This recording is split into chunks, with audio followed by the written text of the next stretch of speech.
Allez, on va commencer. Je dois excuser Patrick Baridès. Est-ce que je dois excuser quelqu'un chez vous? Ok, on verra si Jérôme arrive. S'il te plaît, il a encore la dédicace, ok, d'accord. Et Muriel, j'ai pas de nouvelles.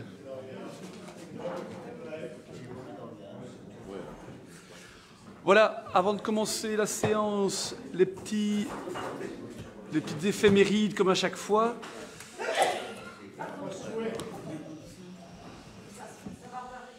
Donc bienvenue à la séance du Conseil du 22 avril, Conseil communal. Alors, donc on doit excuser Patrick Baridès, Jérôme va peut-être arriver, et Muriel, j'ai pas de nouvelles, donc on verra si on doit les excuser ou s'ils sont absents. Alors, le 16 mai, il y aura une réunion nouveaux habitants, comme chaque année, à 18h à la maison de village de Villers-Perrouin. Comme on s'est engagé, il y aura aussi une réunion le 17 mai pour les primo-votants organisés par la commune. Il y aura Caroline Séguesser, qui est chercheuse au CRISP et qui viendra expliquer un peu comment voter, pourquoi voter, les grands enjeux des élections, donc à 19h30. Le 18 mai, week-end chargé, il y aura la journée jumelage avec Escaudin. Donc pour rappel, on a relancé le jumelage quand nous sommes arrivés. Et donc l'Harmonie Royale de Melay et d'Escaudin font un concert ensemble le samedi à 17h, c'est ça. Donc voilà, l'occasion de resserrer un peu les liens. Voilà un peu les éphémérides. Alors on va commencer par les procès-verbaux de la séance du 26 mars et du 8 avril.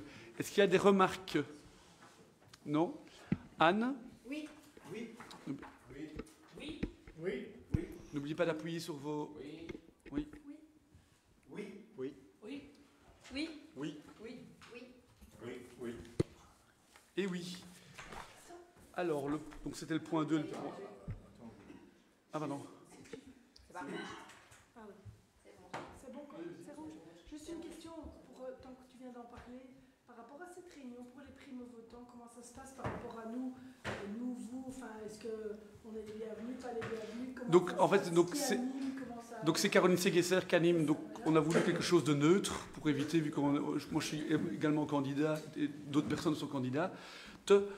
Donc l'idée, c'est quoi? Il y a un courrier qui est envoyé aux primo-votants, il y a une publicité qui va être faite pour monsieur et madame tout le monde, donc ça pourrait aussi intéresser d'autres personnes. On le fait d'abord de manière particulière aux primo-votants. Donc on part du principe qu'on revoit le B à bas, quelles sont les élections, comment voter, bulletin à bleu, bulletin... C'est ouvert à tout le monde, oui, c'est ouvert à tout le monde. Oui. Il y aura une communication qui va être faite ici prochainement. Donc voilà. Donc du coup, le point 3 concerne une communication par rapport aux décisions de l'autorité de tutelle. Donc on a une approbation du règlement des gobelets réutilisables qu'on met à disposition des associations.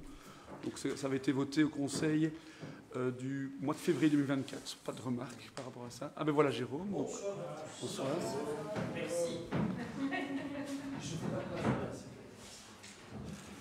Alors le point 4, qui est finalement un des points les plus importants du Conseil de ce jour, il concerne les comptes 2023. Et donc je vais faire une petite présentation. Et donc je vais changer de place parce que je vais aller là-bas, mais tu seras appuyé pour me donner la parole là-bas. Comme ça vous voyez.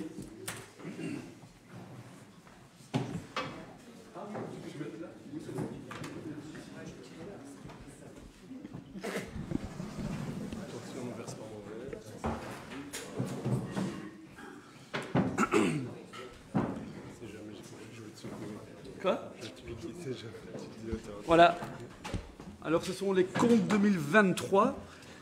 Donc l'idée c'est de faire une petite présentation de 10 minutes, un quart d'heure pour les présenter. Et après on peut avoir le débat.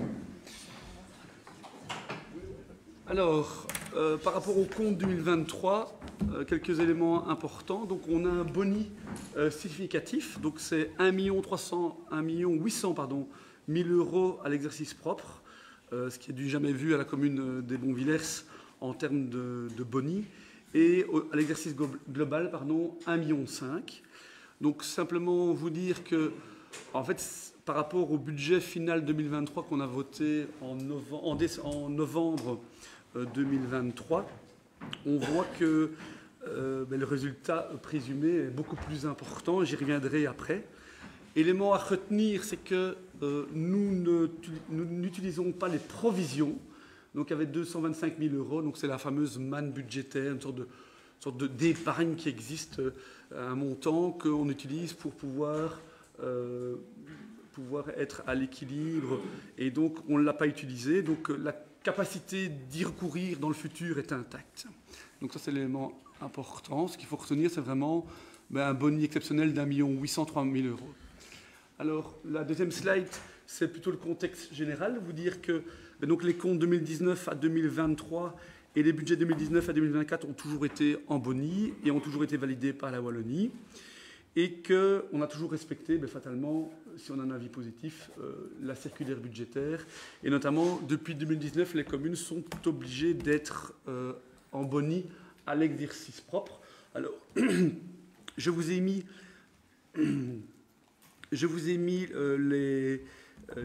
les résultats exercice propre des comptes et globaux. Et donc, juste pour vous montrer que voilà, 2020, 2021, 2022, 2023, on est en boni de manière assez importante. Donc, c'est un élément important. Je vous ai remis le budget 2024.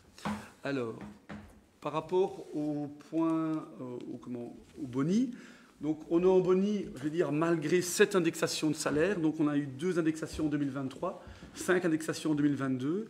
C'est un élément important parce que c'est quand même un impact important sur une dépense qui est la dépense du personnel. Pour rappel, dans le budget ordinaire, il y a le budget, on va dire, du personnel, qui est le plus gros poste, puis il y a le fonctionnement, il y a les dépenses de transfert qui sont toutes les dotations, et puis les charges de la dette.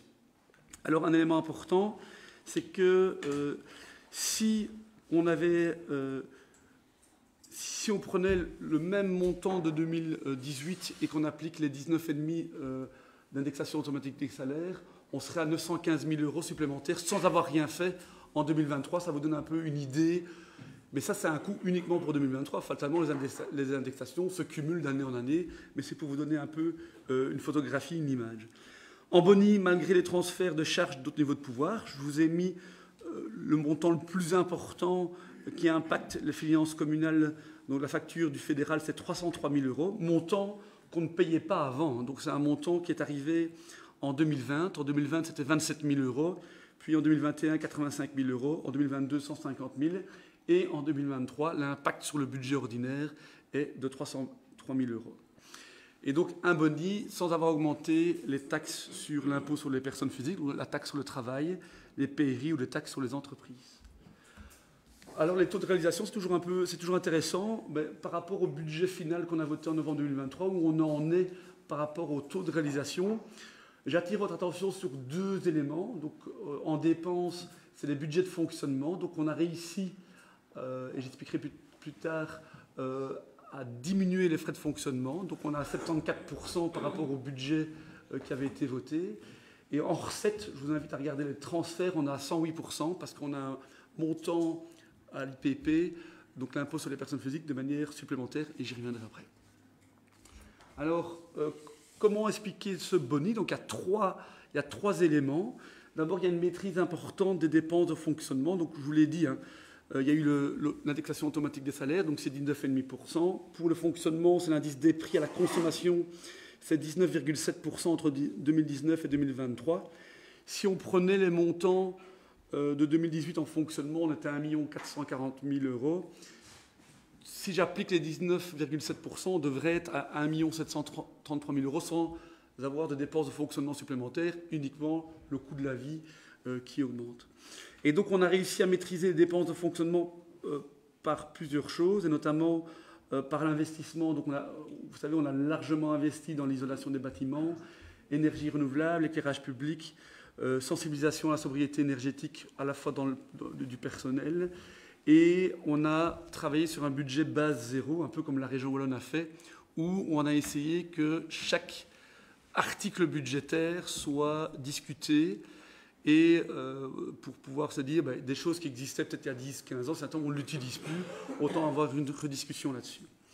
Et donc ça veut dire que par rapport à ce boni, par rapport au budget, en fait, on fait 554 000 € par rapport au budget final de 2023. Donc c'est un élément quand même très important. Deuxième élément qui explique ce boni, il y a une meilleure perception et il y a des nouveaux services, donc on a plus de recettes. Meilleure perception notamment, il y a des nouvelles applications, il y a des nouvelles procédures et donc il y a des nouveaux services. Mais par exemple, la crèche a commencé en 2019, fatalement, il y a plus de recettes de prestations qui sont en fait la part que les parents payent, par exemple. Il y a plus de logements communaux qui sont mis en location. Et donc, on est quand même à 749 000 € en compte 2023, ce qui est un élément qui vient améliorer également le boni.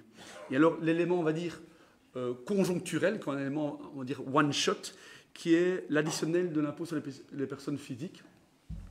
Pour rappel, souvenez-vous, quand on a parlé de l'initiale 2023, les communes avaient reçu une bonne nouvelle, c'était le fait que au lieu d'avoir 12 mois d'impôt sur les personnes physiques, les communes recevaient 14 mois, qui était une scorie du passé. En fait, il y avait 2 mois de retard, et donc ils ont essayé de regrouper sur une année les 2 mois, entre guillemets, qu'on avait volé ou déplacé ou retardé, peu importe.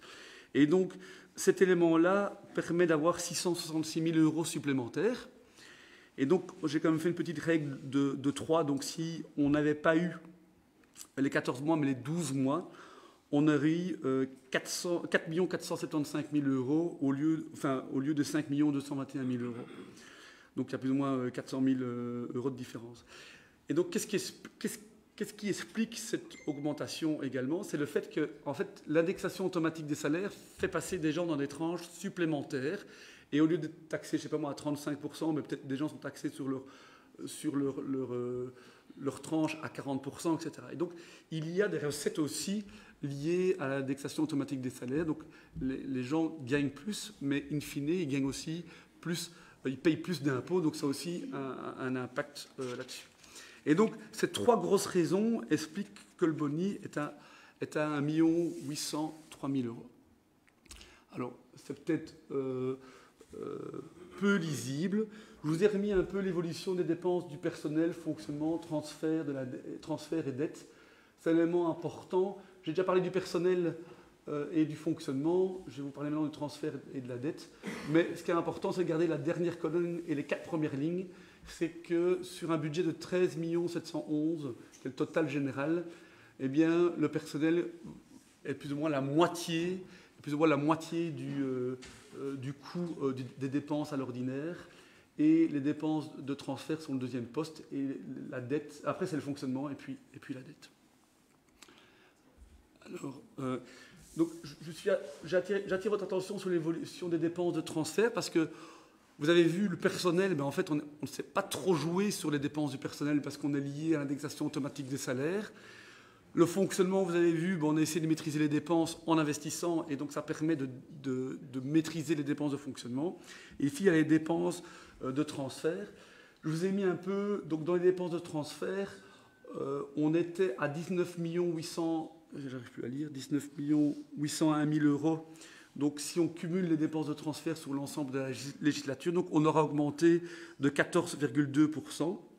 Et là-dedans, on y retrouve quoi? On y retrouve les dépenses du CPS. Et donc, donc ça a été augmenté de 18,4%. Les dotations de zones de police, qui sont à 4,9 millions, donc ça a augmenté de 9%. Puis il y a l'intervention de zones de secours. Là, ça a diminué de 11%. Mais pourquoi? En fait, c'est assez logique parce que les provinces ont pris en charge une partie de ce que les communes payaient, même si ce n'est pas autant qu'on l'aurait espéré. Et puis, il y a l'intervention des traitements de déchets. Donc, en fait, c'est Tibi. Donc, c'est le montant qu'on doit payer à Tibi. C'est 4 433 000 € sur l'ensemble de la législature. Et c'est plus 15,9% des budgets, qui est en fait plus ou moins le montant de l'indexation des salaires chez Tibi. Parce qu'en fait, Tibi, c'est 90% de frais de personnel, donc ce sont les transporteurs, les éboueurs, etc. Et donc eux ont joué en interne pour essayer de diminuer leur prix en ayant plusieurs recettes nouvelles, style une meilleure valorisation du carton ou d'autres choses, ou des dépenses en moins. Et puis la dotation RCA, là c'est vraiment un élément important, donc on a Donc la dotation de 2023, c'est 340 000 €. Et si on totalise sur l'ensemble de 2019-2024, c'était 1 879 000 €. Donc on a plus de 68% pour le sport à la commune des Montbéliards. Alors on parle souvent de la dette, des craintes par rapport à la dette, et donc un peu remettre peut-être les chiffres. Donc je vous rassure, la dette au Bonvillers est largement maîtrisée. Et donc, simplement, vous rappeler que la balise d'emprunt de la circulaire budgétaire, elle est de 1040 € par habitant entre 2019 et 2023. Comment ça se passe? En fait, c'est 200 € par année, puis c'était 200 pour les 4 premières années, puis il y a 240 € pour l'année 2023, et ce sera 200 et des euros pour l'année 2024. Je n'ai pas comptabilisé l'année 2024 ici, mais si on devait la comptabiliser, on serait à 70% de la balise d'emprunt. Donc, ce que la région wallonne nous demande de respecter, on le respecte. La deuxième chose, ce qui est un élément important plutôt pour le collège et pour le directeur financier, c'est de pouvoir faire en sorte que la dette puisse être remboursée. Donc, effectivement, on a fait plus d'emprunts parce qu'on a plus investi, j'y reviendrai après, mais le but, c'est que la charge d'emprunt, donc rappelez-vous, il y a 4 dépenses à l'ordinaire, il y a le personnel, j'en ai parlé, le fonctionnement, le transfert et les charges de la dette. C'est-à-dire quoi? C'est les intérêts plus le remboursement du capital. Et donc, vous voyez qu'en 2023, on a remboursé 1 356 000 € d'intérêts, mais ce montant-là ne pèse sur l'ensemble des dépenses que 10,43%, ce qui est plus ou moins la tapée des 12 dernières années, quand on voit par exemple qu'en 2013, on était à 10,10%. Et donc, c'est quand même un élément important, c'est que ce que la région wallonne dit, et Belfius, quand on a des contacts avec eux, c'est que la charge de la dette devrait être, pour bien faire, entre 10 et 15% pour avoir une maîtrise de la dette. Effectivement, si on dépensait trop et qu'on était à 15, 20 ou 25%, là, il y aurait un problème. Ça veut dire que notre dette, on devrait trop rembourser par rapport au budget global que nous avons. Et donc, c'est un élément important. Donc, ce qu'il faut retenir, c'est que le remboursement de la dette vaut 10,43% du budget. C'est un chiffre important. Donc, j'ai parlé d'une dette maîtrisée, mais également une gestion active de la dette. Donc, entre 2019 et 2024, qu'est-ce que nous avons fait? En fait, on a rencontré régulièrement Belfius en collège pour essayer de revoir nos taux et avoir une gestion active de la dette. C'est un peu comme un particulier qui décide, il voit que les taux sont bas, il va racheter son prêt pour essayer de gagner de l'argent, in fine, sur l'ensemble de son prêt. Peut-être il va gagner 10, 15, 20 000 € selon les taux, etc. Donc on a fait 8 opérations en collège, donc les conseillers communaux ont accès au collège, donc ça passe en collège. On a amélioré 3 choses. D'abord la structuration de la dette. Donc on avait, ça c'est un élément important, c'est que quand on regardait tous nos prêts en 2018, on avait des taux fixes uniquement pour 29% des prêts et 71% de taux variables. Or, ce qu'on a essayé de faire, c'est d'avoir un maximum de taux fixes pour pouvoir maîtriser, parce que les taux variables, en fonction des aléas des marchés, ça peut avoir une incidence importante. Notamment, ici, je n'ai pas un dessin à vous faire, c'est que les 2 dernières années ici, les taux d'intérêt ont augmenté. Et donc, le fait d'avoir pu passer d'une structuration de la dette de 29% à 56% permet en fait d'avoir des coûts moindres pour l'avenir. Ça veut dire quoi? Ça veut dire que 1 euro de 2019, j'invente, n'équivaut pas à 1 euro en 2030. Peut-être que ça vaut 80 cents ou 90 cents. Et comme on a des taux fixes plus importants, eh bien, c'est quelque chose de positif pour la commune. Les opérations ont également permis de diminuer le taux moyen des prêts, malgré les indexations des taux. Donc ce que la commune a fait, j'en avais déjà parlé ici en conseil, c'était on a anticipé des emprunts pour ne pas subir les augmentations des taux. Et donc, toutes ces opérations que nous avons faites et les emprunts, on est passé de 2,9% de taux moyen à 2,6%. Alors, vous allez peut-être trouver des taux à 0,5 et peut-être à 4, mais c'est une moyenne. Ça permet de vous montrer un petit peu le travail qui a été fait. Et par contre, ce qui est vraiment une bonne nouvelle pour la commune, c'est que ces 8 opérations ont permis de gagner 626 000 €. Alors, j'ai mis une part commune, une part RCA. Donc, on a gagné, donc, en faisant ces opérations, 252 000 € et 374 000 € à la RCA. Donc, ça, c'est un élément important. La deuxième chose, on parle souvent d'un matelas conséquent, donc c'est ce qu'on appelle les provisions dans le jargon budgétaire. Eh bien, grâce aux boni que nous avons emmagasinés ces dernières années, on a un matelas budgétaire conséquent qui est de 2 348 000 €. À titre de comparaison, quand nous sommes arrivés, on était à 1 288 000 €. Donc, on l'a augmenté de plus d'1 million d'euros et donc plus de 82%. Donc, c'est un élément important.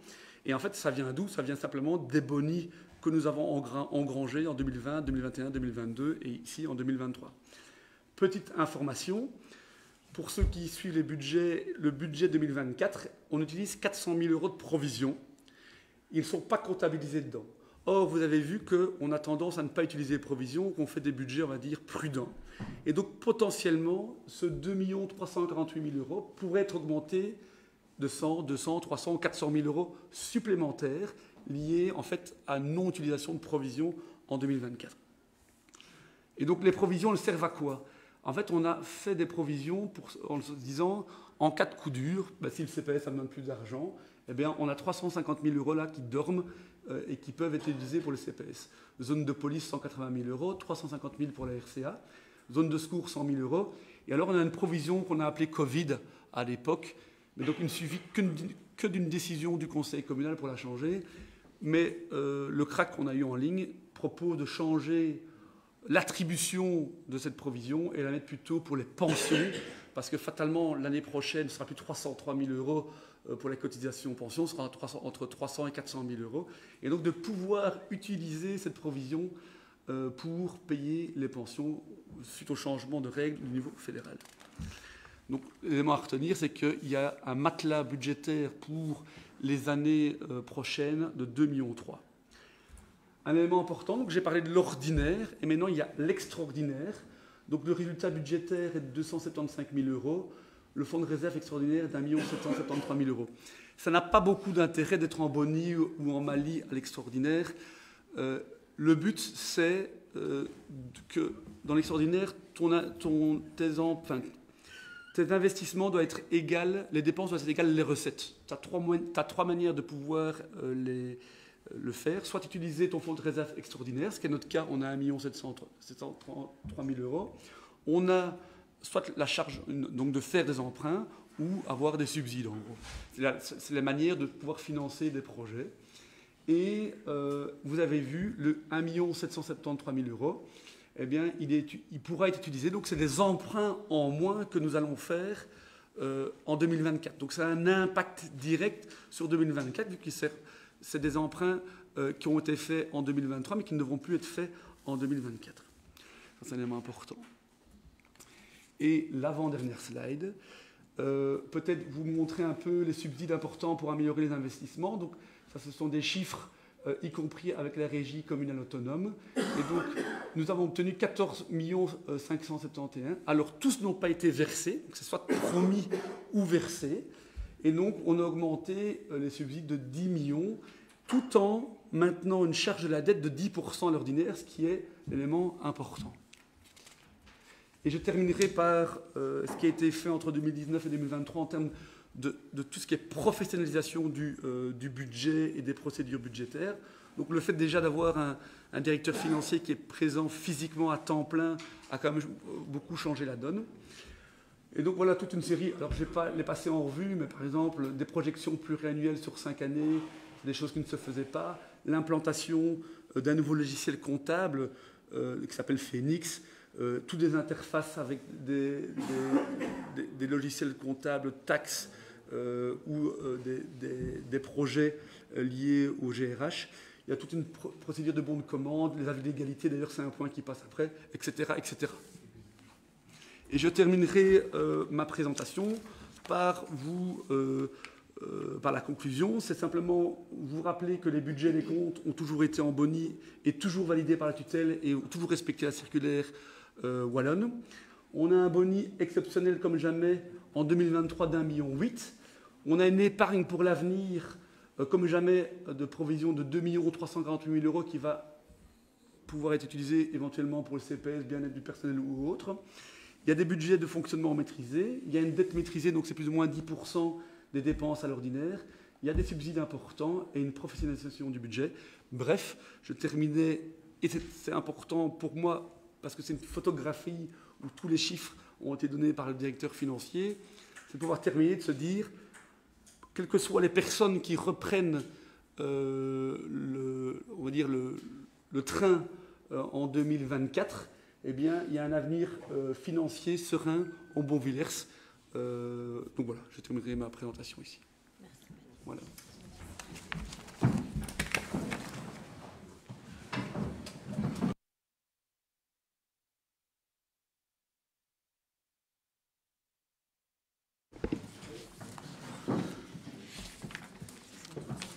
Ah voilà ce que je cherchais. Donc voilà, donc ici donc on valide les comptes, c'est une photographie, hein, donc c'est quelque chose... Oui, s'il te plaît? Ah oui, tu peux. C'est une photographie au 31 décembre 2023. Voilà, je ne sais pas s'il y a des remarques ou des questions ou des... Oui.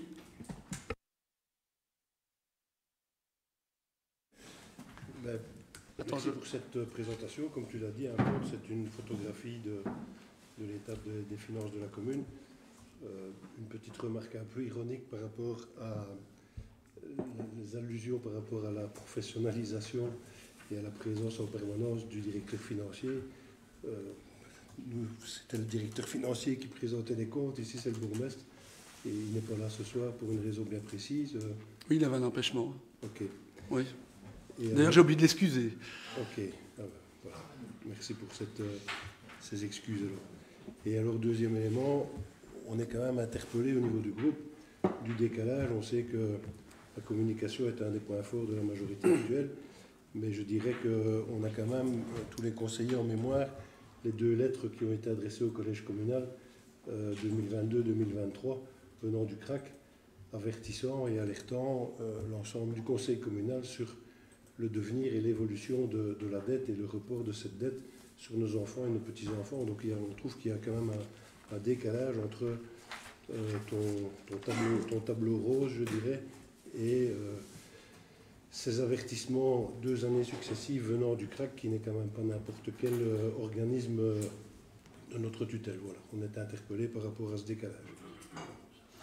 Oui, mais je ne vais pas peut-être refaire le débat de la fois dernière, simplement vous dire que le CRAC prend une position, je trouve, assez théorique. C'était si on devait rembourser notre dette du jour au lendemain, fatalement, on n'arriverait pas. Mais en fait, c'est un peu comme un particulier. Si on devait rembourser sa maison du jour au lendemain entièrement, ton salaire ne permettrait pas de rembourser la totalité. Et donc, simplement vous dire que le CRAC n'intervient dans les budgets uniquement parce qu'il y a un investissement lié aux zones de secours. Donc c'est un élément important, sinon il ne donne pas d'avis. Donc comme remettre l'église au milieu du village, ça veut dire quoi? Ça veut dire que le CRAC est consulté sur le budget de la commune des Bonvillers uniquement parce qu'il y a un pré-CRAC de 200 ou 300 000 € et rien d'autre. Et donc normalement, le CRAC n'intervient pas dans le type de budget que nous avons ici. Donc on pourrait, pour ne plus avoir le CRAC, on pourrait simplement rembourser et décider de rembourser le CRAC du jour au lendemain et le CRAC ne donnerait plus d'avis. Un élément important. Deuxièmement, rappelez quand même, quels que soient les ministres, tous les ministres successifs ont validé favorablement les budgets et les comptes et nous respectons la circulaire budgétaire. Donc à un moment, on peut dire ce qu'on veut, on peut essayer de faire peur aux gens en disant « Ouh, attention, la situation budgétaire de la commune n'est pas rose ». Ici, ce ne sont que les chiffres. Et donc, simplement, juste pour petite info, si vous vous souvenez, on a réétalé la dette à un moment en 2020, pardon, en juin 2019, pardon. les charges d'intérêt, si on n'avait pas été la dette, on était à 14 ou 15%. Donc ça veut dire des emprunts que nous n'avions pas fait, des emprunts qui avaient été faits précédemment, où la charge commençait à venir. Et donc ce que je veux dire, c'est que la norme que le collège et la majorité s'est fixée, c'est quoi? C'est de pouvoir maintenir cette barre des 10-12%. Convenons entre nous qu'une charge de la dette de 10 à 12%, c'est quelque chose de maîtrisé. Et dire le contraire, c'est pas juste. Et donc, ça veut dire quoi? C'est que cette année-ci, en 2024, sur base des emprunts, parce que vous avez vu, il y a le fonds de réserve extraordinaire sur lequel on va pouvoir puiser, eh bien, on serait de nouveau, j'ai demandé le calcul au directeur financier, on serait de nouveau entre 10 et 11% pour 2024, contrairement aux 12,5% que nous avions annoncé au budget initial 2024. Et donc, c'est un élément important, c'est que il faut maintenir notre capacité à rembourser la dette. Et c'est pour ça, notamment, que, par exemple, le CRAC, on les a contactés par téléphone, il y aura sûrement un avis du CRAC ici sur les comptes. Il propose, par exemple, que ce 1,8 million de pouvoir l'utiliser à la fois pour faire des provisions pour les pensions et à la fois peut-être transférer une partie à l'extraordinaire pour diminuer l'emprunt. Moi, je suis tout à fait ouvert avec ça. Et donc c'est un élément important. On a déjà commencé à le faire ici en 2023, vu qu'on a transféré 100 000 € de l'ordinaire vers l'extraordinaire. Et ici, on voit qu'avec le fonds de réserve extraordinaire qu'on récupère en 2023, nous allons diminuer nos emprunts en 2024. Donc voilà, c'est des éléments. Moi, franchement, je suis très serein par rapport à notre capacité de remboursement. Et donc, fatalement, c'est clair qu'il y aura un pic en 2032, 2033.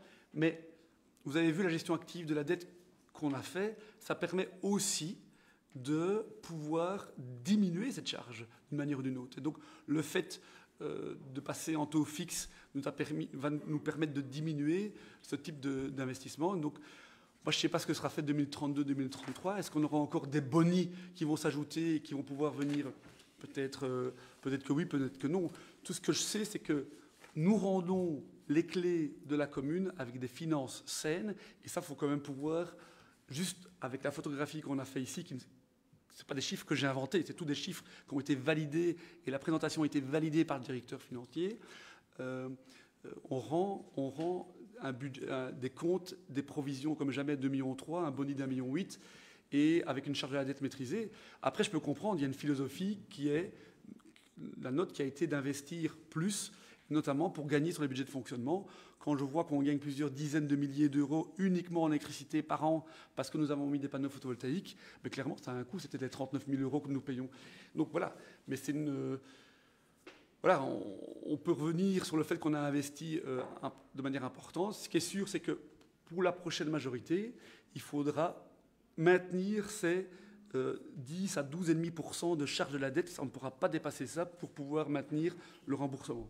Est-ce qui est... Oui. Pardon, attends, je te donne, oui. Merci. Je voudrais quand même juste ajouter par rapport à la gestion active de la dette que c'est quelque chose qui a toujours été pratiqué par les majorités précédentes. Et donc, effectivement, actuellement, le bon trend conseillé par Belfius a été de basculer vers plus de taux fixes à une époque, en fonction de la situation économique mondiale et des marchés financiers. Le bon trend était plutôt d'opter pour d'autres formules. Et effectivement, il y avait aussi, à peu près tous les trimestres, je pense, une révision active de la dette avec nos conseillers financiers pour adapter au mieux, je dirais, nos emprunts, les emprunts de la commune. Donc cette politique-là ne date pas de maintenant. Ça, je voulais quand même le préciser également. Mais merci pour les chiffres et merci pour ce beau compte. Est-ce qu'il y a d'autres remarques? Je propose de voter Anne. Oui. Oui. Oui. Oui. Oui. Oui. Oui. Oui. Oui. Oui. Oui. Oui. Oui. Oui. Oui. Et oui. Alors, le point 5, donc, c'est un rapport annuel des remises d'avis de légalité. Donc, pour rappel, c'est une obligation du Code de la démocratie locale. Mais donc, c'est quelque chose qui se fait ici maintenant récemment. Donc, c'est tous les avis que le directeur financier remet sur des points du collège. Donc, la politique du collège, c'est quoi? quand on a un avis réservé ou défavorable, conditionné, on répond à chaque fois, ou sinon le point est reporté en collège. Et donc, vous avez des avis favorables, défavorables, ou enfin plutôt réservés, à chaque fois que la motivation. À chaque fois, on y répond. Le but, c'est de répondre au directeur financier. Et donc, il y a une centaine d'avis qui a été remis en 2023. Je ne sais pas s'il y a une remarque. C'est une prise de connaissance, il faut voter ou pas ça? C'est une prise de connaissance. Donc, il n'y a pas de remarque. Le point 6 concerne la dénomination d'une nouvelle voirie reliant François Givron et Chaussée de Bruxelles. Donc, pour ceux qui ne voient pas c'est où, c'est la voirie il y a une construction qui est en train d'être faite, donc le dossier près de Sotraba, mais ce n'est pas Sotraba, c'est le Immo Single Invest. Et donc il y a une voirie qu'il fallait donner un nom, parce qu'on commence déjà à devoir donner des noms de rues, etc. Donc le collège a décidé de pouvoir donner un nom de dame, parce qu'on estimait qu'il n'y avait quand même pas beaucoup de noms de dames au niveau des Bonvillers. On a bien la rue Rena Street, mais à part ça, on n'a pas grand-chose. Et donc on a proposé 3-4 noms, et c'est Aline Pat qui a été désignée. Donc Aline Pat, ce sera le nom de la rue. Et donc, pour ceux qui ne la connaissent pas, elle est née en 1910 à la rue Jean-Baptiste Loriot. Elle a commencé son activité de sage-femme en 1955. Et donc à l'époque, il y avait peu de ménages qui se rendaient à l'hôpital, et on accouchait à domicile. Et donc elle était munie de son vélo, et Aline Pat a donc aidé à l'accouchement de presque la majorité des petits Franois à l'époque, des Révois, des Villersois, de jour comme de nuit. Et donc elle a travaillé jusqu'en 1958. Et donc Aline Pat est décédée à la résidence du château de Belair à Frane. Donc c'est une Franoise bien connue. S'il te plaît? Ah, j'ai dit combien? Elle s'est mariée en 33, oui. Oui, elle a commencé son activité oui. Elle a commencé en 33 et elle a terminé en 55. J'ai mal lu, excusez-moi. Et donc... Ah non, elle a accouché à domicile jusqu'à 55 et elle a travaillé en clinique de 55 à 58. Comme ça, on saura tout. Donc voilà, elle a 4 petits-enfants, un fils et très arrière-petits-enfants. Et la commission royale de toponymie, d'habitude, n'accepte pas des gens qui ne sont pas décédés de plus de 50 ans, parce qu'elle est décédée en 1999. Mais cette fois-ci, ils ont accepté, parce que c'était le nom d'une dame et que c'était quelqu'un de connu dans la région. Et ça permettait finalement de faire connaître une personne qui a œuvré pour les Franois. Et donc c'est pour ça que la rue sera la rue Aline Pat. Voilà. Et on doit le décider. Je ne sais pas s'il y a des remarques. Oui. Juste une question, c'est pour cette rue-là qu'il y avait eu une petite enquête sur Facebook, une proposition de voter, c'est ça? Oui. Et comme ça, il y a combien de gens qui répondent comme ça? À peu près, quoi. Il y a eu du monde, hein. 800. Ouais. Ah oui, quand même, c'est chouette. On a mis rue Escaudin. En fait, nous, on estimait que c'était bien Escaudin, parce que c'était proche. Par rapport mais à c'était pas le nom d'une dame. Rue Escaudin, rue Notre-Dame-du-Roux, vu que ça menait à Notre-Dame-du-Roux, là, c'était une dame, mais bon, voilà, on peut discuter. Et finalement, ça a mis une patte qui était... Ça reste une dame. Vous avez compris. Donc voilà un peu ce qu'il en est. Mais donc, il faut voter. Anne? Oui. Oui. Oui. Oui. Oui. Oui. Oui. Oui. Oui. Oui. Oui. Oui. Oui. Et oui. Le point 7, ça c'est un dossier qui tient particulièrement à cœur le collège et j'espère le conseil. En fait, si on passe aujourd'hui, c'est parce que c'est le décret voirie. C'est une demande de permis de création de logement au chemin Bruard à Melay. Donc pour ceux qui connaissent le dossier, c'est un dossier, comment dire, où on avait un marchand de sommeil, on peut l'appeler comme ça, je pense. Logement un peu insalubre, un peu une sorte de no man's land où les personnes qui n'avaient pas de... Comment dire, qui n'avaient pas de moyens de donner une garantie locative, ou, etc., allaient là-bas et il y avait de la place. Le logement était de 10 mètres carrés. Pour ceux qui connaissent, on a été, nous, les voir nous-mêmes pour se rendre compte, dans lequel, dans 10 mètres carrés, il y avait une toilette, une cuisine et le lit. Donc, tu pouvais, ton lit touchait la toilette et la cuisine. Tous les logements n'étaient pas 10 mètres carrés. Il y avait 36 unités à l'époque. Et la région wallonne a créé une sorte de permis de location, qui était une sorte de permis pour essayer de faire revenir un peu dans le giron, pour au moins que tous ces marchands de sommeil, entre guillemets, puissent rentrer un peu dans les lignes de la région wallonne et qui puissent un minimum respecter les règles. Et donc, il y a un permis de location qui avait été octroyé en 2016, et au moins, on vérifiait qu'ils respectaient les normes de sécurité incendie, ce qui n'empêche que les logements étaient de 10 mètres carrés, etc. Donc, permis de location octroyé par la commune sur base d'un avis favorable ou défavorable de la région wallonne. Et donc, ça permettait au moins de pouvoir faire revenir dans le giron des logements, on va dire, en dehors du marché classique. En endroits très précaires où les gens n'ont pas spécialement de bail, où les gens ne payaient pas spécialement de garantie, où les gens payaient en fonction de la tête du client des prix astronomiques ou des prix tout bas. On le sait bien parce qu'en fait, ces gens-là étaient au CPS et on voyait bien les prix qu'ils demandaient pour 10 mètres carrés. Ça pouvait atteindre 500 ou 600 euros la location pour cet espace-là. Et donc, on en a profité. Le permis de location est revu tous les 5 ans. Et on en a profité. Donc, ça a été donné en 2016. Et en 2021, on s'est dit, on ne peut plus accepter ça. Il faut trouver une solution. Et donc, ce qu'on a fait, c'est qu'on a refusé le permis de location sur base du fait qu'ils n'avaient pas reçu de permis d'urbanisme pour diviser ce bâtiment en 36 unités. Donc, en fait, ils ont essayé, donc c'est un ancien home, hein, ils ont essayé de maximaliser le nombre d'unités. Ah oui, excusez-moi. En fait, je fais une petite chute de tension, donc j'ai demandé qu'on m'apporte du chocolat. C'est pour ça. Non, ça va. Et donc, excusez-moi, c'est impoli de manger, mais...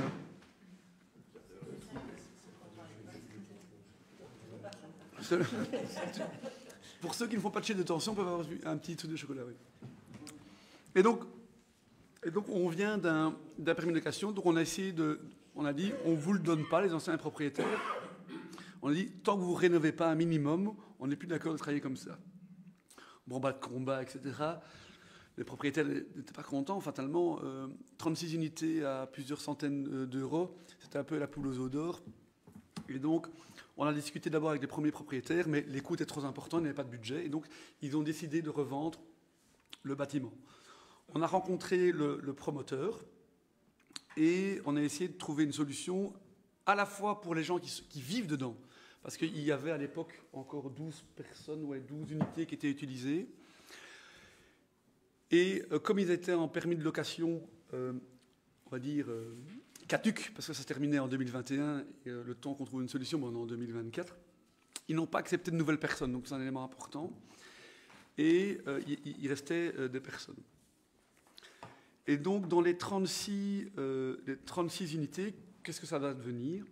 On a négocié avec eux de respecter le nombre de mètres carrés, donc d'avoir au moins 50 mètres carrés l'unité pour avoir un logement un minimum décent. Donc, c'est ce que est dans notre schéma de structure, mais également dans le code ET.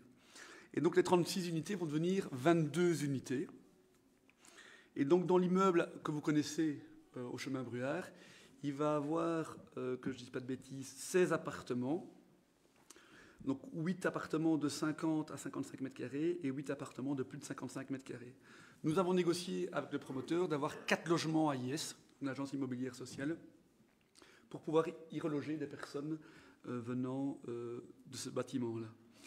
Et en plus de ça, toujours dans l'immeuble appartement, il y a une maison qui était là mais qui n'était pas utilisée, qui va être rénovée. Donc ça, c'est la 17e unité. Et il va être construit 2 nouvelles maisons, qui est une dent creuse entre le bâtiment existant et les bâtiments existants. Donc il y a une dent creuse, il y a 2 maisons qui vont être construites. Et plus loin, il y aura 3 unités, 3 nouveaux bâtiments. Ça veut dire qu'on passe de 36 unités à 10 mètres carrés à 22 unités, avec du logement mixte, parce qu'on va avoir des maisons, des appartements, des gens revenant avec de l'AIS, donc uniquement 4 personnes, enfin 4 logements. Donc ça, c'est un peu la philosophie du projet. Dans le cadre, donc, il y a eu un premier dépôt de permis, on a refusé parce qu'en fait, le promoteur ne respectait pas ce qu'il avait négocié avec nous. Et là, le permis n'a pas encore été octroyé parce que c'est le fonctionnaire délégué qui remet le permis, vu que c'est une zone d'équipement communautaire. mais la commune est d'accord et favorable par rapport au projet. Et nous avons demandé, comme charge d'urbanisme, 2 choses. Les 4 logements AIS, donc les logements à prix moyen, donc d'avoir des logements à prix modéré, et de créer un chemin, un sentier, une venelle entre la cité et derrière le chemin Bruard pour arriver au chemin Bruard. Pourquoi on a fait ça? Et c'est le cadre du dossier ici, c'est le décret voirie. Parce que nous avons négocié avec la fabrique d'églises de Melay de pouvoir rejoindre à la fin du chemin Bruard, il y a, pour ceux qui connaissent, il y a un chemin de remembrement qui s'arrête net. Et donc l'idée est de pouvoir faire un sentier là-bas, et donc ça c'est en cours aussi, le géomètre est dessus, etc., de pouvoir rejoindre le chemin de remembrement Bruard jusqu'à la rue de la Couronne. Et donc on s'est dit, ce serait bien que les gens de la cité puissent aller par là et utiliser des petites venelles, vu qu'il y a une demande d'augmenter les petits sentiers, etc. Et donc ça c'est l'objet du point, parce que le décret voirie, vu qu'on ouvre une voirie publique, et donc l'idée est de faire une procédure voirie, donc on doit le valider ici. Ça ne veut pas dire que le permis est validé derrière. Nous, on valide uniquement le permis pour la voirie, et derrière, le fonctionnaire délégué va décider ou pas de remettre le permis sur l'ensemble dont je vous ai parlé, avec un avis, à mon avis, sauf discussion ici des changements, mais un avis favorable de la commune, vu que c'est quelque chose que nous avons négocié. Vous devez savoir aussi qu'on a eu 2 réunions avec les riverains par rapport à ce dossier-là, et on a essayé de répondre au maximum. La 2e réunion en présence du promoteur pour permettre de répondre à un maximum des craintes. Donc voilà. Voilà un peu où on en est. Et donc ça veut dire que ces 4 logements AIS, permettra finalement de tous les logements créés, sur la législature, on aura pu créer 45 logements à prix modéré et à prix réduit pour les Bonvillersois. Voilà un peu où on en est dans ce dossier. Mais l'élément à retenir, c'est que grâce à l'action de la commune, on va retirer un marchand de sommeil sur les Bonvillers, et ça c'est quelque chose de positif pour les Bonvillersois. Voilà, je ne sais pas s'il y a des remarques. Oui, attends, oui. Merci.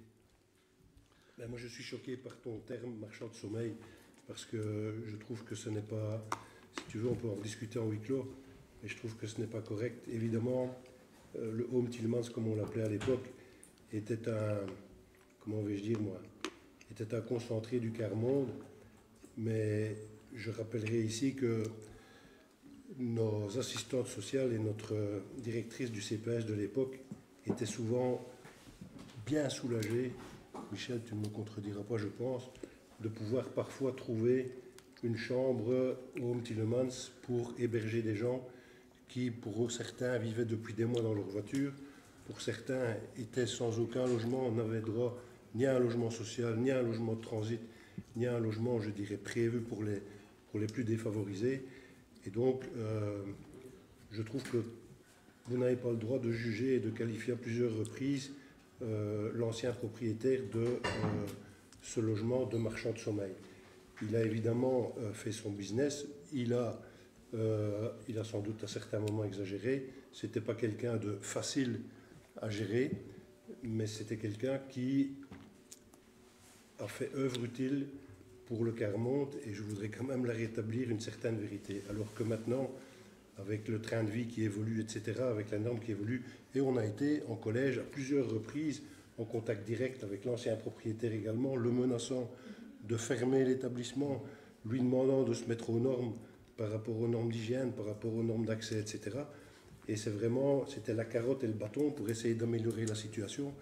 Mais on trouve vraiment que ce terme de marchand de sommeil est insultant. Maintenant, par rapport à l'évolution du dossier, je le répète, la société évolue, on est dans de plus en plus de normes. J'ose simplement espérer que tous les gens qui seront en déficit de logement et en situation financière ultra précaire dans notre commune seront alors assumés correctement par notre CPS et par nos sociétés de logements sociaux et ne devront pas loger dans leur voiture ou sur la rue. Voilà. Je voulais intervenir avant de céder la parole à Marie-Cécile. Peut-être déjà réagir à ce que tu dis. Non, mais il y a des termes qu'on emploie pas. Mais en fait, excusez-moi, marchand de sommeil, c'est insultant. Excuse-moi, mais est-ce que tu as été sur place? Mais bien sûr qu'on est allé sur place. Mais donc, comment peut-on accepter que quelqu'un dorme quasiment la tête dans une toilette et qui doivent faire à manger 10 mètres carrés, 2 mètres sur 5, quand tu payes 500 €, 10 mètres carrés, si ce n'est pas un marchand de sommeil, ça. Mais bon, j'ai pas envie de polémiquer sur le marchand de sommeil. Ce qui est important, c'est que toutes les personnes, du fait qu'on ait créé les 23 logements d'insertion, au niveau d'insertion au château de Belair, le fait qu'il va avoir les logements AIS à Ric, le fait qu'il va avoir les logements AIS ici, dans ce dossier-là, le fait d'avoir les logements Sotraba, le fait de créer des cotes au niveau de Melay, dans la bâtiment des Sœurs, on va créer 45 logements ici à prix réduit. Donc d'ailleurs, il y en a déjà 12 qui sont rentrés ici. Donc c'est un élément important. Les logements Sotraba, ils sont également utilisés. Et donc ça, c'est un élément important. Et donc, il est clair, et c'est pour ça qu'on avait laissé une marge à l'ancien propriétaire, c'est qu'on ne voulait personne qui soit sur le carreau. Et donc, c'est pour ça qu'à plusieurs reprises, et d'ailleurs, dans l'annexe des travaux, je ne sais pas si vous avez été lire le dossier, le projet, la manière dont vont être faits les travaux, ça veut dire que les personnes qui sont dedans sont relogées au sein des travaux. Et donc, c'est un élément important, ça veut dire qu'il reste quoi, 4 ou 5 ? Oui. Et donc, il doit trouver une solution. Et l'idée, c'est que ces personnes-là, après, rentrent dans les logements AIS. Donc, c'est un élément quand même important pour réagir à ce que tu as dit. Si on ne dit pas marchand de sommeil, en tout cas, c'était des marchands de basse qualité. Des logements de basse qualité. C'est déjà différent. Mais je trouve que le propos marchand de sommeil est insultant pour la mémoire de ce monsieur qui avait certainement beaucoup de torts et beaucoup de travers, mais qui avait le mérite d'exister comme solution ultime dans une multiple solution de logement pour les défavorisés au Bonvillers. Et j'en veux pour témoin, Madame Deneyer n'est plus là aujourd'hui, mais vous pouvez en parler aux assistants sociaux, aux assistantes sociales qui étaient là à l'époque. Et c'était peut-être très hypocrite de leur part, mais ils étaient bien contents à certains moments de pouvoir aller loger quelqu'un, même si les conditions étaient précaires, mais au moins loger quelqu'un sous un toit dans ce haut moulin. Voilà. Je ne veux pas en dire plus. Marie-Cécile, tu voulais réagir ? Merci Marie. Je voulais juste dire qu'on fait la différence ici, on est bien d'accord, entre la procédure de voirie et le permis de bâtir. Tout à fait.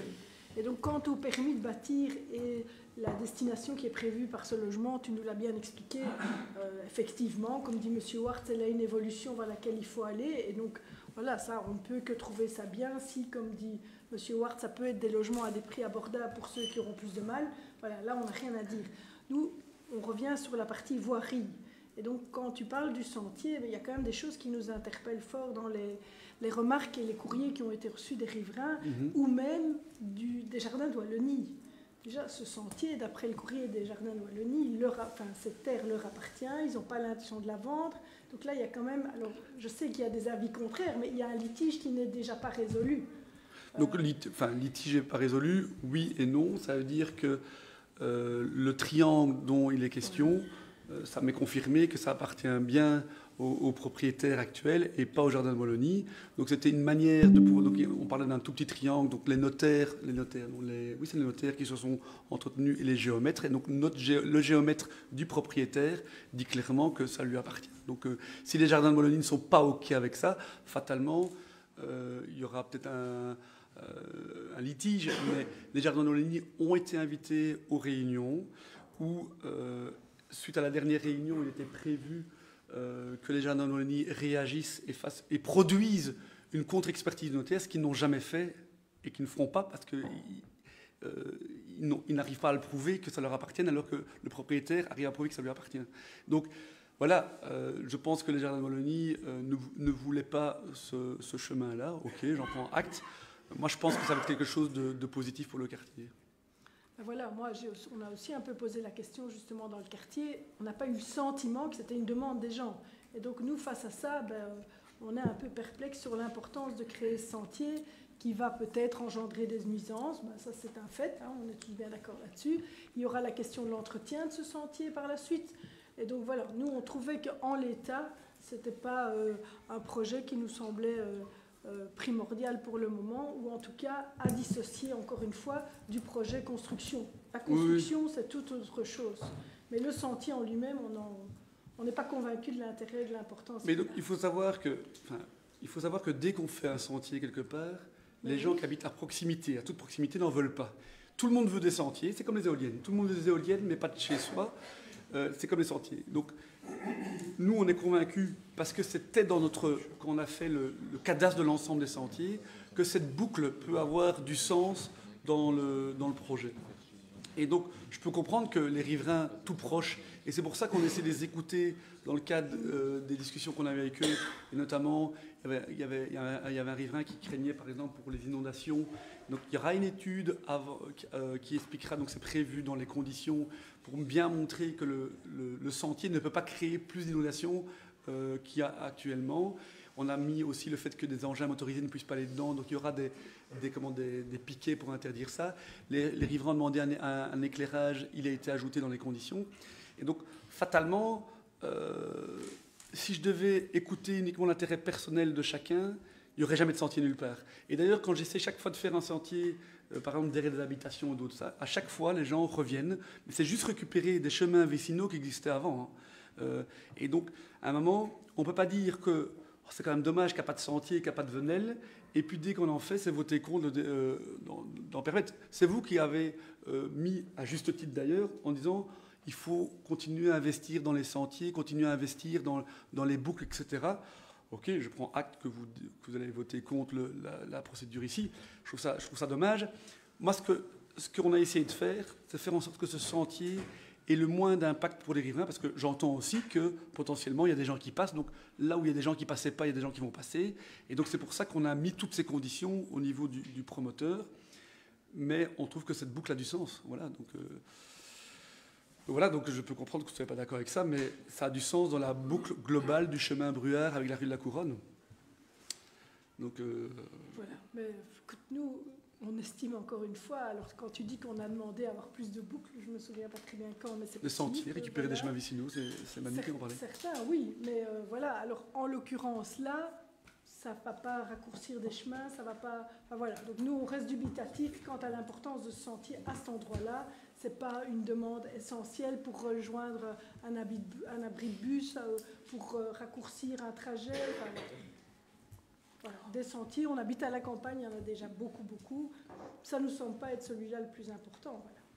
Ok, ça va ? Oui, vas-y.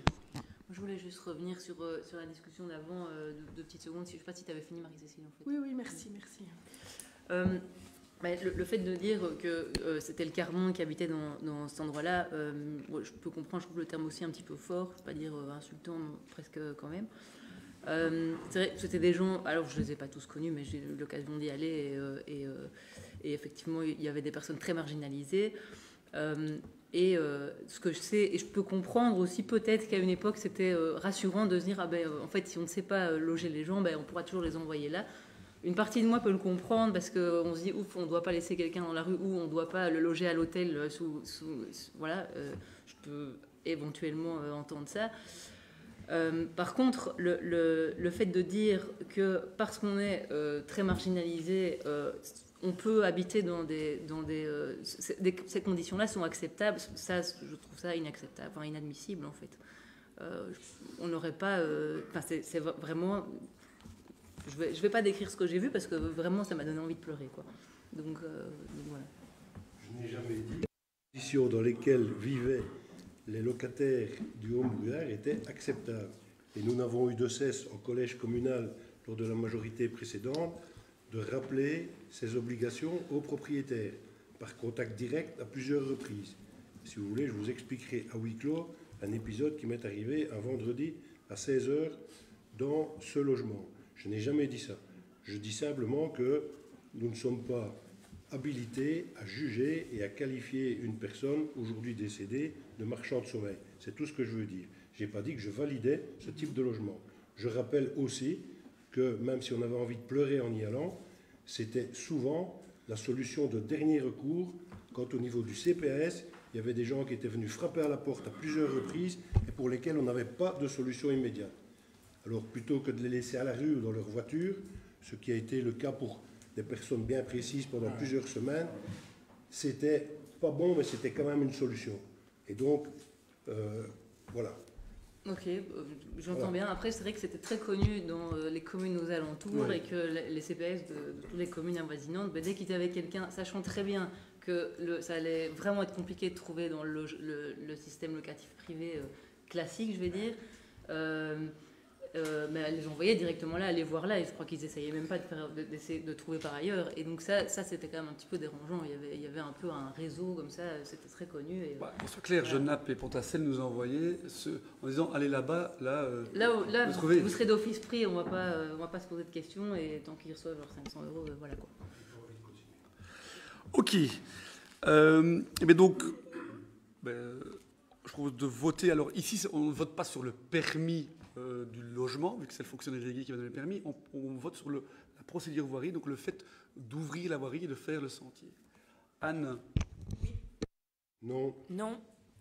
Non. Non. Non. Non. Non. Oui. Oui. Oui. Oui. Oui. Oui. Oui. Oui. Et oui.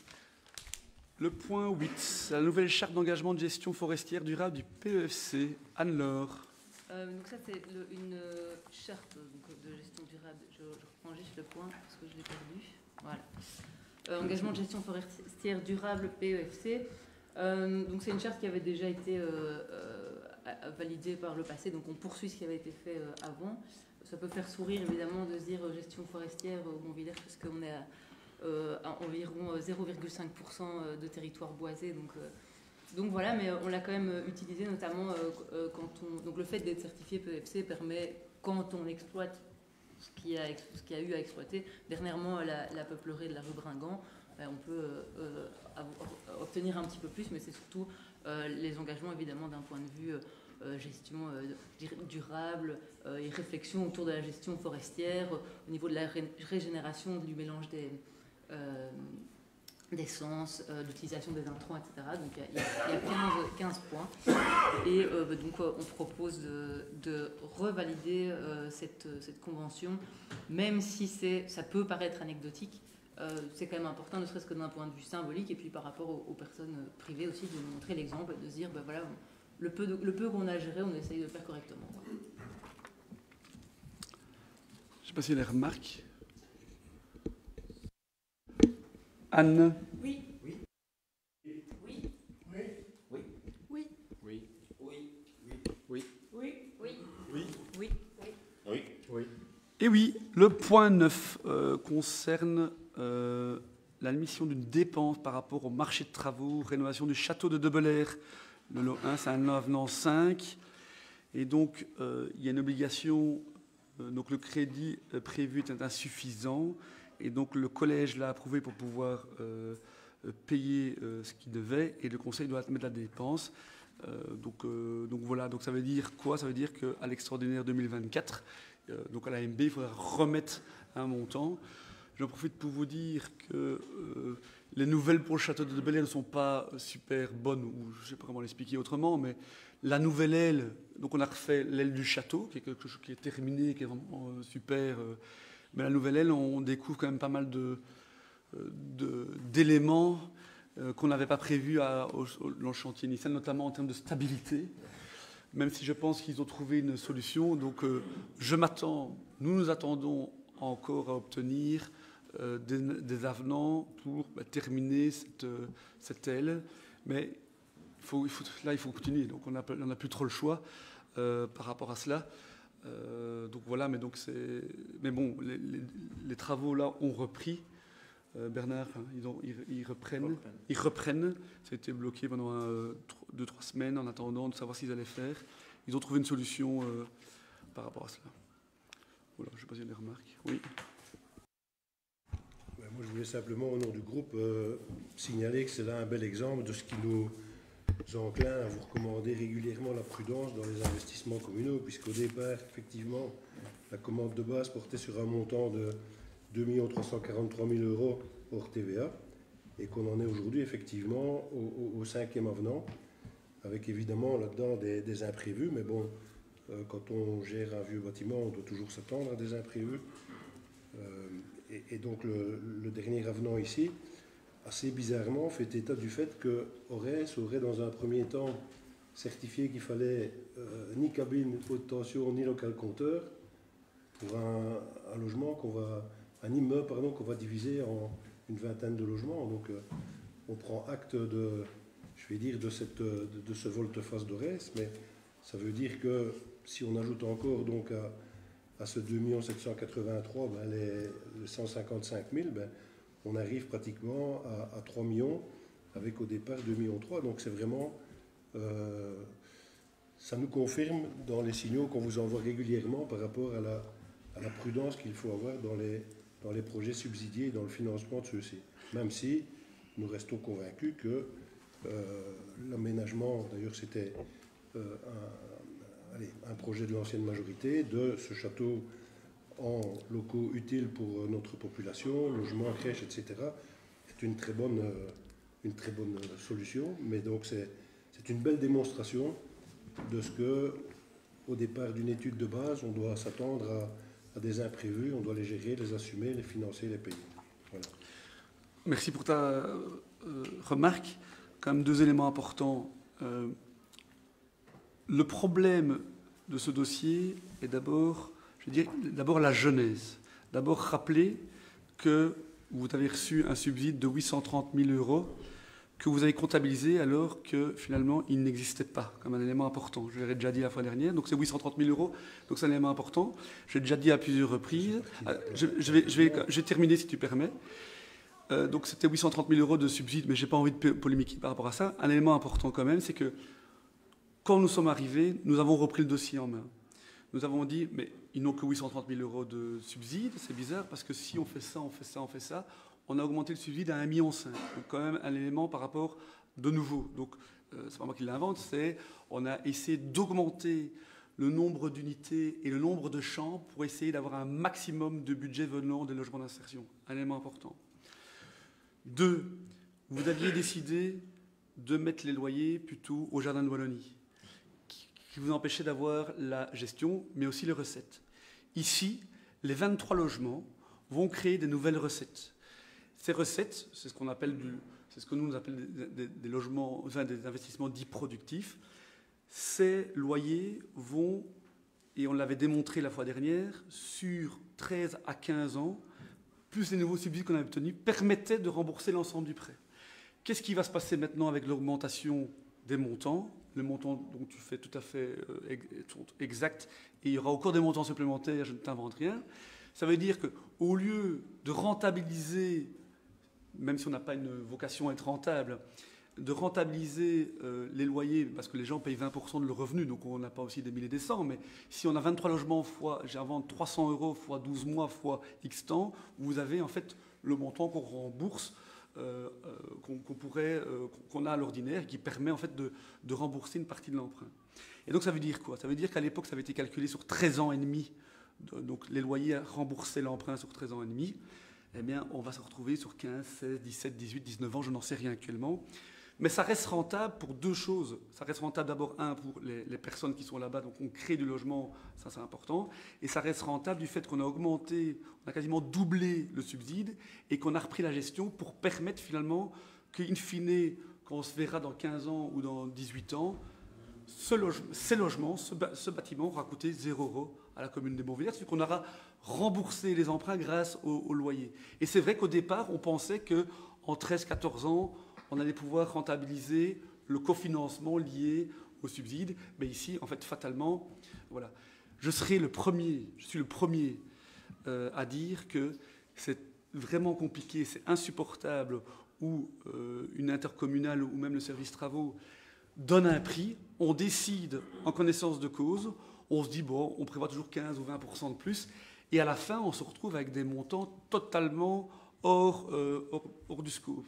Mais ici, dans ce dossier ici, ce n'est pas si grave que ça. Oui, c'est grave parce que ça coûte plus cher, mais les recettes, elles vont venir...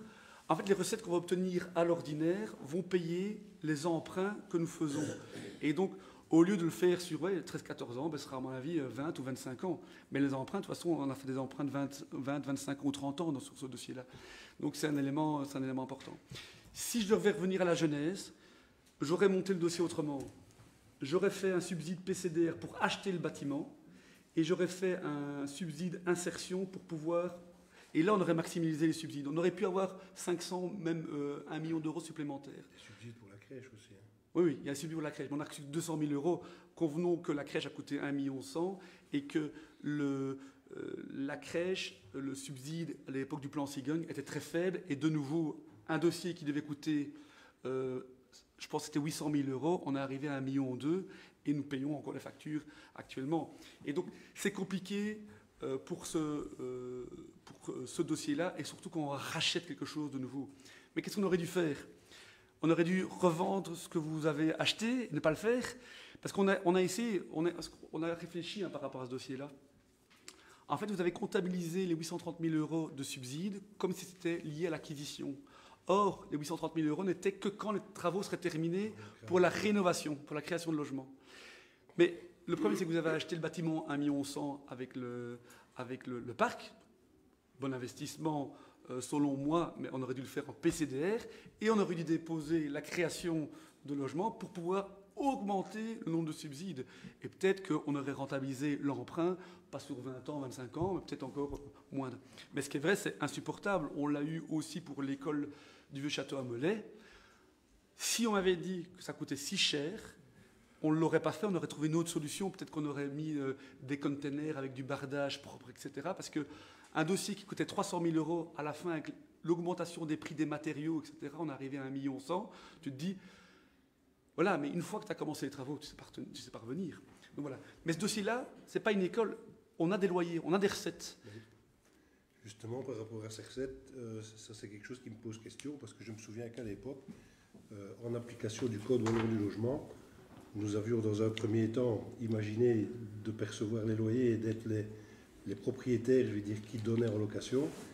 Et il y avait quelque part dans le Code wallon du logement une obligation pour ce type de logement de passer par la SLSP pour mettre ces logements en location.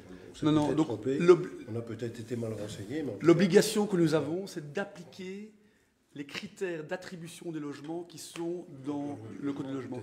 Et d'ailleurs, valider tous nos dossiers, le règlement ont été validés par la tutelle, etc. Donc, s'il y avait eu un problème par rapport à ça, par contre, ce qui est vrai, c'est qu'on doit faire une attribution liée aux revenus. Je ne pourrais pas dire ah oui, toi, tu gagnes bien ta vie, tu vas aller là-bas, ça, je ne peux pas faire. Donc, c'est revenu, donc il y a une obligation de revenus. Et les gens payent 20% de leurs revenus. Et donc, les loyers tournent entre 200 et 400 euros. Dans ces zones-là, je ne sais plus exactement. C'est maximum 20%. Oui, c'est 20%, donc ce n'est pas énorme.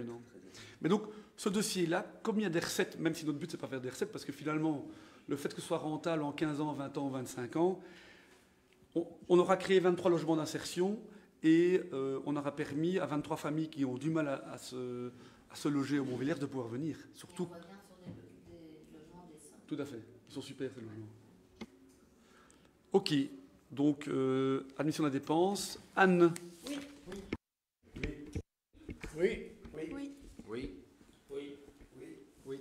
Oui. Oui. Oui. Oui. Oui. Et oui. Le point 10 concerne un marché de travaux. C'est l'aménagement de la rue du Caveau. Donc, nous étions engagés, après avoir réalisé la maison de village de Villers-Perouin, de terminer l'espace là-bas pour faire en sorte que cette partie soit terminée. Et donc, on fixe les conditions, les choix de mode de passation.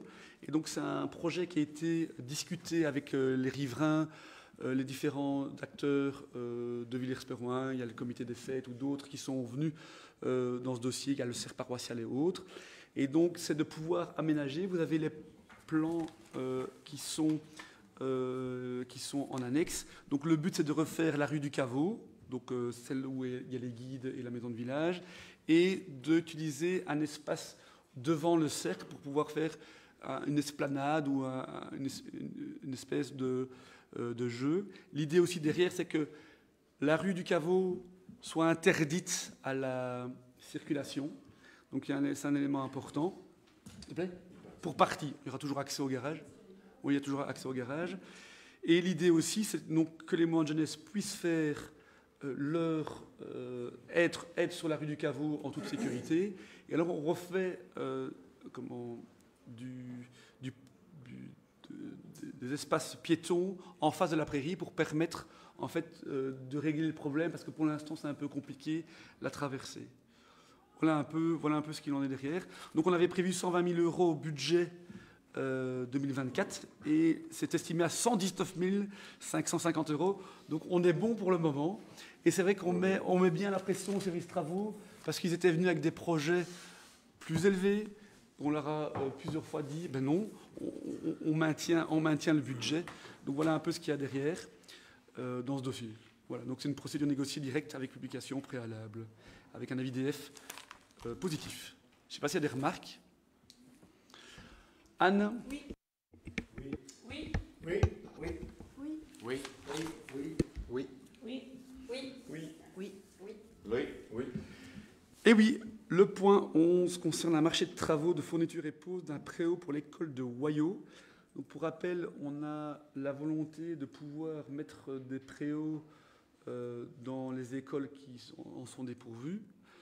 Donc il y a déjà un préau au Mirabel à Melay, il y a un préau à Rêves, il n'y a pas de préau au Vieux Château à Melay, mais qui est moins problématique parce qu'ils ont quand même la grande salle.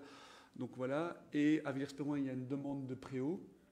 Et à Wayo, là, ça devenait vraiment critique, vraiment une demande insistante de la direction et des professeurs. Et donc il y a un budget qui a été prévu dans le budget 2024. Et là, c'est la fourniture et la pose du préau. Je ne sais pas s'il y a des remarques. Je vous propose de voter alors. Anne? Oui. Oui. Oui. Oui. Oui. Oui. Oui. Oui. Oui. Oui. Oui. Oui. Oui. Et oui, le point 12, un marché de fourniture concernant le remplacement de certains appareils de plaques biométriques du service population état civil. Alors, ce dossier, c'est magique parce qu'en fait, le fédéral nous paye le premier et puis il nous oblige à repasser par eux. Et maintenant, c'est nous qui devons payer. Et donc, en gros, on n'a pas le choix. Et donc, il y a l'obsolescence et non-adaptation. On est obligé de passer par eux.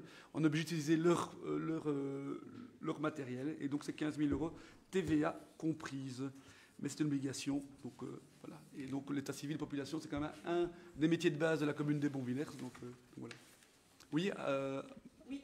Attends. Non, juste une question d'ordre pour un petit peu se documenter. Ça se rapporte aux appareils pour prendre les empreintes, c'est ça? Anne? Il y a ça, mais aussi les photos.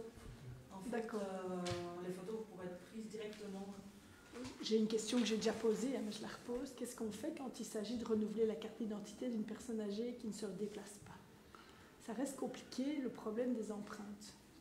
Est-ce que l'État fédéral se rend compte de ça? Imagine un système portable ou arriver enfin les... En fait, je n'ai jamais eu de demande personnelle, donc je n'ai jamais rentré dans le dossier. J'essaie toujours de m'arranger avec moi et le service. Même pour prendre les empreintes Elles aussi? ne savent pas venir prendre des empreintes. Avant, elles venaient. Maintenant, elles ne viennent plus. Et ce n'est pas un reproche, parce que je pense que ce n'est pas de leur faute à elles, c'est la faute au matériel. Et donc, c'est une question, c'est une vraie question. Moi, je m'arrange parfois pour venir avec des... Mais la question, est-ce qu'il existe des appareils biométriques portables, en fait? Mais c'est tellement cher Je pense qu'il serait plus simple à un moment dire, passer un certain âge, on n'est peut-être plus obligé de renouveler sa carte d'identité. Ça, c'est pas les communes qui décident. Non, Mais on peut se renseigner, ça peut être intéressant de voir comment... Il y a des choses qui doivent un jour bouger, parce que ça va arriver de plus en plus des gens qui ont du mal de se déplacer. Hein.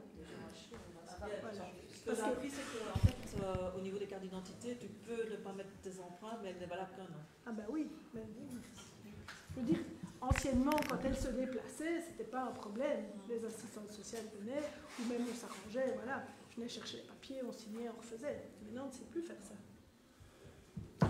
Ok, mais donc je m'engage à essayer de voir quelle solution on peut trouver, mais à mon avis, c'est une décision fédérale. Je pense Par que contre... relayer plutôt, parce que Oui. peut-être qu'à la longue, ça peut tilter chez eux. Ok, donc pour le marché de fourniture, Anne? Oui. Oui. Oui. Oui. Oui, Oui. Oui. Oui. Oui. Oui. Oui. Oui. Oui. Oui. Oui. Et oui, le point 13 concerne la convention de mise à disposition de la maison médicale de Villers-Perroin. Donc pour rappel, c'est une maison que nous avons acquise dans le cadre du PCDR, donc un achat stratégique dans lequel on a eu un subside de 60%, dans lequel on a une antenne de la maison médicale de Frane qui est présente. et qui va permettre d'augmenter le nombre de médecins, vu qu'il y a, comme je vous l'ai déjà dit, il y a un nouveau médecin généraliste qui va arriver ici au mois de juillet. Donc on aura obtenu 5 médecins généralistes grâce à la création, à la fois la rénovation de la maison médicale de Frasnes et à la fois la création de la maison médicale de Villers-Perroin. Que le bâtiment est divisé en deux parce qu'il y a une partie accueillante, donc il y a une accueillante salariée qui s'occupe de 5 enfants. Et donc, donc voilà. Et donc ici, c'est la convention avec la maison médicale, qui est en fait la même convention que nous avons fait passer, parce qu'elle durait uniquement 6 mois. Elle arrivait à échéance, voilà. Et donc là, c'est une convention d'approbation. Voilà, je ne sais pas s'il y a des remarques ou pas par rapport à ça. Non ? Anne ? Oui. Oui. Oui. Oui. Oui. Oui. Oui. Oui. Oui. Oui. Oui. Oui. Oui. Oui. Oui. Et oui, le point 14 concerne la convention avec la ASBL Allo Santé, cette fameuse ASBL de on participe, donc à 50 cents par habitant, et donc on paye 4 792 €, qui permet en fait d'avoir accès au 1733, donc c'est plus le 071 33 33 33, mais c'est le 1733, qui permet en fait d'avoir accès à tout moment de la journée ou de la nuit à trouver un médecin de garde, une pharmacie de garde, et donc et même en week-end. Donc voilà, je ne sais pas, Bruno, si tu voulais dire quelque chose par rapport au dossier. Peut-être que par rapport aux 2 années précédentes, on a quand même une diminution du nombre d'appels. On est à 926 ici en 2023, par rapport à 2021 où on était à 1130 pour les appels. 2021, c'était Covid. Et au niveau des médecins, on est passé de 564 en 2021, maintenant on est à 580. Et l'année passée, on était à 663, donc il y a une diminution par rapport à l'année passée. Ok. Voilà, mais ils n'ont pas augmenté leur budget, donc c'est déjà ça. Est-ce qu'il y a des remarques ? Anne ? Oui. Oui. Oui. Oui. Oui. Oui. Oui. Oui. Oui. Oui. Oui. Oui. Oui. Oui. Et oui, le point 15 concerne la convention relative à l'exploitation d'un établissement de jeux de hasard dans le zoning de Frasnes-les-Gosselies. Et donc, c'est une agence qui déménage de Frasnes vers Frasnes, donc de la librairie vers le zoning. Et donc, c'est une convention à approuver parce qu'il faut une licence de classe F2. J'avoue que je ne connaissais pas ce type de dossier. Donc voilà, il y a une convention qui doit passer au conseil communal pour respecter les règles. Je ne sais pas s'il y a des remarques. Oui ? Sur le principe, je me pose la question de savoir comment un établissement de jeux de hasard peut s'implanter dans un zoning d'activité économique et industrielle. De service. Mais non, c'est rien. C'est une activité de loisir. Après, je dirais par rapport à ça, c'est qu'ils n'ont pas besoin de permis d'utilisation. Après, moi, je veux bien reporter le point, si vous souhaitez reporter le point, mais... Non, Pardon. Je ne crois pas comment... Nous, l'idée dans ce dossier-là était... en tout cas, le juriste qui a réglé ça n'a pas émis de remarques par rapport à cela. La seule remarque, c'était les heures de fermeture, d'ouverture. Il y a un SAS qui doit être créé, etc., pour délimiter le fait que la partie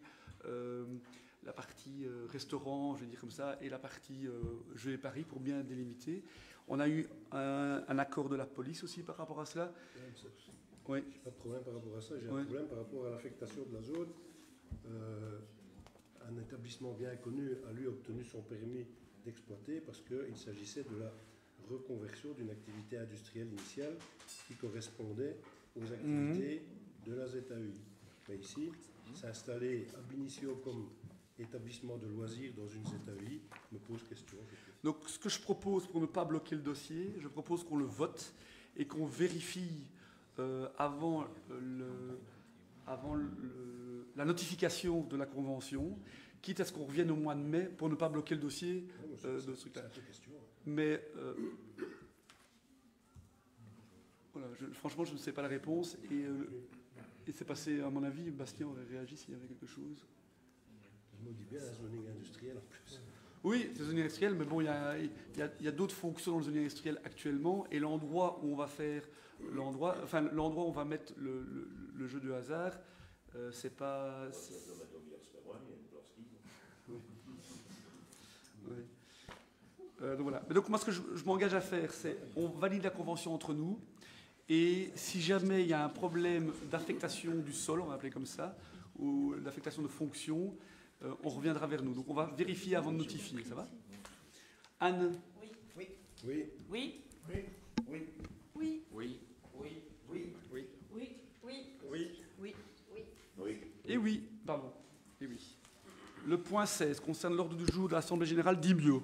Approbation. Je sais pas s'il y a des remarques. Anne? Oui. Oui. Oui. Oui. Oui. Oui. Oui. Oui. Oui. Oui. Oui. Oui. Oui. Oui. Oui. Et oui. Et le dernier point, les questions, les communications. Est-ce qu'il y a des demandes, des remarques, des divers? Non? Eh bien, la séance publique est terminée. Merci au public d'être venu.